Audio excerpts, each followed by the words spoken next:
Mais pourquoi les rabbins ne font jamais comme tout le monde? Il y a une halakha, il faut respecter la halakha, et parfois on voit des rabbins qui se permettent certaines choses. Qu'est-ce qu'ils veulent? Épater la galerie. C'est ce qu'on va voir à nouveau dans cette Mishnah avec Rabban Gamliel qui ne fait jamais comme tout le monde. Bonjour à tous, merci de nous rejoindre pour cette nouvelle étude de Mishnah. Nous allons voir à nouveau un enseignement de Rabban Gamliel dans cette Mishnah. Traité Brachot, second chapitre, 6e Mishnah. Comme d'habitude, je vous fais la lecture et la traduction et après on va passer au développement et à l'explication. Rachatz Laila Rishon Shemeta Ishto. Rabban Gamliel s'est lavé la première nuit où son épouse est décédée. Amrolot Amidav, ses élèves lui ont dit Lolimat Tanu Rabenu, Sheavel Asur Lechotz, ne nous as-tu pas enseigné notre maître qu'un endeuillé n'a pas le droit de se laver? Amar Lahem, il leur a répondu Eni Keshar Kol Adam, je ne suis pas comme tous les hommes. Istenisani, je suis une personne délicate. Alors qu'est-ce que nous avons dans notre Mishnah? Une fois n'est pas coutume, nous avons une discussion entre Rabban Gamliel et on avait ses enfants qui parlaient avec lui, maintenant ses élèves, comme la Mishnah précédente. Il y a une halakha qu'il faut respecter et les élèves demandent à Rabban Gamliel mais pourquoi tu ne respectes pas la halakha? Explique-nous Rabban Gamliel. Qu'est-ce qui s'est passé? Rabban Gamliel a enterré malheureusement sa femme.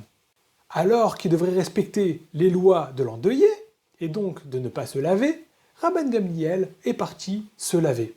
Apparemment, il l'a fait en plus en grande pompe, puisque tout le monde s'est rendu compte de ça, et ses élèves, en le voyant, se posent la question « Mais Rabbi, pourquoi tu te laves? Tu nous as enseigné que c'est interdit de se laver lorsqu'on est endeuillé. » Et Rabban Gamliel leur répond une réponse assez étonnante. Il dit moi je suis pas comme tout le monde, moi je suis un inisténis, je suis quelqu'un qui a besoin de me laver parce que sinon je suis en souffrance, et c'est pour ça que je me lave, et les élèves de Rabban Gamliel ont accepté cela. Alors est-ce que c'est un enseignement anecdotique? Un petit enseignement, on découvre que Rabban Gamliel, il faisait attention à son corps, c'était une souffrance pour lui de ne pas se laver, ou il y a un autre message qui est en train d'être véhiculé par cet enseignement de la Mishnah?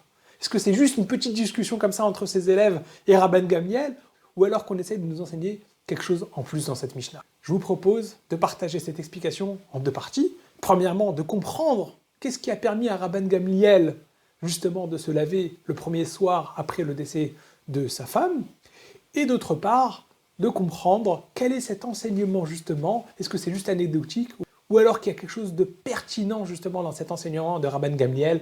Nous allons voir ça en seconde partie. Nous savons qu'une personne endeuillée a certaines restrictions qu'il doit faire attention. Comme par exemple, il lui est interdit de boire du vin, de consommer de la viande, de se laver, de mettre des habits propres. Il y a comme ça certaines restrictions qu'il faut faire attention lorsque nous sommes endeuillés, que Dieu nous préserve. Si vous remarquez bien dans cette Mishnah, il y a une particularité qui est mise en avant, qui est mise en exergue, c'est que Rabban Gamliel s'est lavé la première nuit. Pourquoi il est précisé dans la Mishnah qu'on nous parle de la première nuit? Et c'est là que l'anecdote de Rabban Gamliel prend toute son importance. On ne nous parle pas juste du deuil, on nous parle de la première nuit. Qu'est-ce qu'il y a de particulier justement dans cette première nuit? Pour comprendre cela, il va falloir partager entre deux sortes de deuil. Il y a une partie du deuil qui s'appelle la Aninut, et une autre partie qui s'appelle la Avelut. Le terme de Onen se retrouve dans quelques endroits dans la Torah, comme par exemple lorsqu'on amène le Maaser, lorsqu'on prélève une partie de notre récolte pour l'amener au Lévi.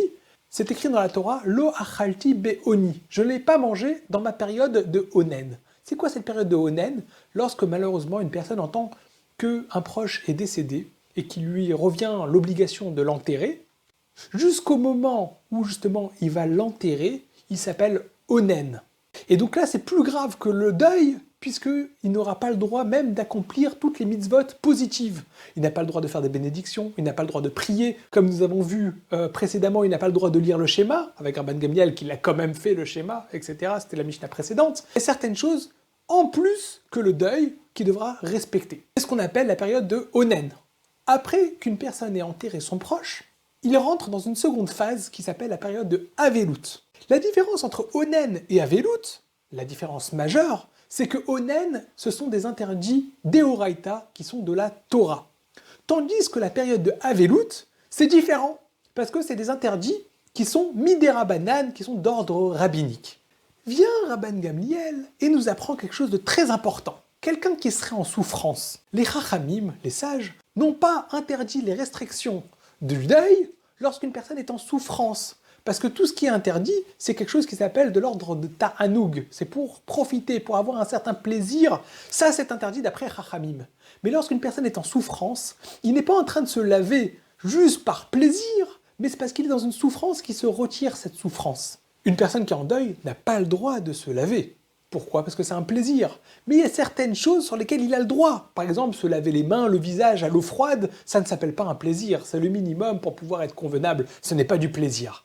Rabban Gamliel, lui, il s'est lavé à l'eau chaude, comme nous explique Maïmonide, justement, pas par plaisir, parce que lui, il faisait attention tout le temps de se laver, c'était une souffrance. C'est ce qu'on appelle Gzera de Chachamim Bimkom Tsahar lo Gazrou, c'est que les sages n'ont pas appliqué leur décret lorsque ça vient apporter une souffrance.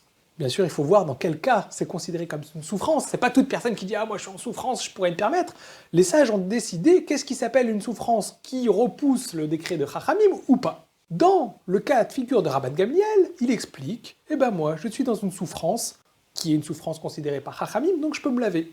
Mais vous allez me dire, les élèves de Rabban Gamliel ne connaissaient pas cet enseignement? Qu'est-ce qu'il y a de si nouveau à ce que nous a enseigné Rabban Gamliel? Et c'est là qu'on vient à un petit point que Rabban Gamliel va nous enseigner. Après avoir enterré une personne qui nous est proche, et sur lesquelles on avait cette obligation de Haninout, qui n'est pas comme la Avelout, que la nuit qui suit l'enterrement, bien que nous ne sommes pas encore dans le devoir d'enterrer, ça s'appellera toujours Onen. Et ça, c'est un débat entre des Chachamim dans le traité Zevachim, de savoir est-ce que cette période-là est un interdit rabbinique ou un interdit d'Eoraita de la Torah. Vient Rabban Gamliel et il dit moi je me lave justement parce que je suis en souffrance la première nuit après le décès de sa femme. Parce qu'il est en train de démontrer à ses élèves, regardez, moi justement je suis dans l'avis de ceux qui pensent que c'est de l'ordre rabbinique qu'il y a cet interdit de Onen après l'enterrement. Donc il vient nous dire que le fait de respecter Onen après l'enterrement, la nuit qui suit l'enterrement, c'est de l'ordre rabbinique. Or, les Chachamim, Bemakom Tsahar lo Gazrou, les sages, dans un moment où ça peut apporter une souffrance, ils n'ont pas appliqué ce décret, c'est pourquoi il s'est justement lavé. Ce qui est intéressant, c'est qu'on voit que Rabban Gamliel ne fait jamais comme tout le monde. Alors c'est vrai, là maintenant c'était pour apporter un enseignement particulier. Mais il me semble que ça fait déjà plusieurs Mishnayot, depuis le début de Masechet Brachot, du traité Brachot, que Rabban Gamliel vient et il lance un pavé dans la mare. Nous avions vu dans la première Mishnah du traité Brachot que Rabban Gamliel nous avait dit qu'on peut lire quand même le schéma jusqu'au lever du jour. Encore une fois, il vient apporter une précision dans la vie de Chachamim. C'est-à-dire qu'avec sa petite anecdote avec ses enfants, où il a discuté avec ses enfants, il vient vous dire « Attendez 2 secondes, on vous a donné une halakha, mais ne restez pas figé sur cette halakha. » Qu'est-ce que ça veut dire ne restez pas figé par cette halakha? C'est-à-dire posez-vous des questions. Pourquoi les sages ont mis cette halakha? Il faut approfondir, regarder les finesses, voir que les choses ne sont pas aussi noires ou blancs, c'est pas binaire, c'est des choses un peu plus complexes. Dans la Mishnah précédente, il a voulu quand même lire le schéma alors qu'il venait d'enterrer sa femme. Pourquoi? Là, l'halakha nous dit qu'on lit pas le schéma puisqu'on est onen. Non, il vient nous dire attention, approfondissez les choses. Les choses ne sont pas binaires ou noir ou blanc. Encore une fois, dans notre Mishnah, il vient dire à ses élèves, c'est vrai qu'il y a des halachot avelout, mais creusez le sujet. Ne restez pas sur quelque chose de banal, superficiel. Il faut rentrer, comprendre pourquoi ici on a le droit, ici on n'a pas le droit, dans quel cas. Est-ce que c'est midéraïta, c'est midérabanan, est-ce que c'est de l'ordre rabbinique, de la Torah? Avec sa petite anecdote, il vient mettre un pavé dans la mare en disant, attendez, il y a la halakha, c'est vrai, mais il faut comprendre les dessous, le pourquoi du comment. Ne restez pas sur le côté superficiel. Et ça, je pense que c'est le message très important que nous apporte Rabban Gamliel dans notre Mishnah d'aujourd'hui. Toujours essayer d'approfondir, comprendre le dessus, le pourquoi du comment. Ça ne veut pas dire qu'on peut faire ce qu'on veut, ça ne veut pas dire qu'on va commencer à faire notre propre halakha, mais au minimum, quand on a une halakha, allez regarder le fondement, d'où ça vient, pourquoi ça a été enseigné. C'est ça ce que Rabban Gamliel nous a enseigné dans cette Mishnah. Merci de nous avoir suivis. Et à la prochaine vidéo pour notre prochaine étude de Mishnah.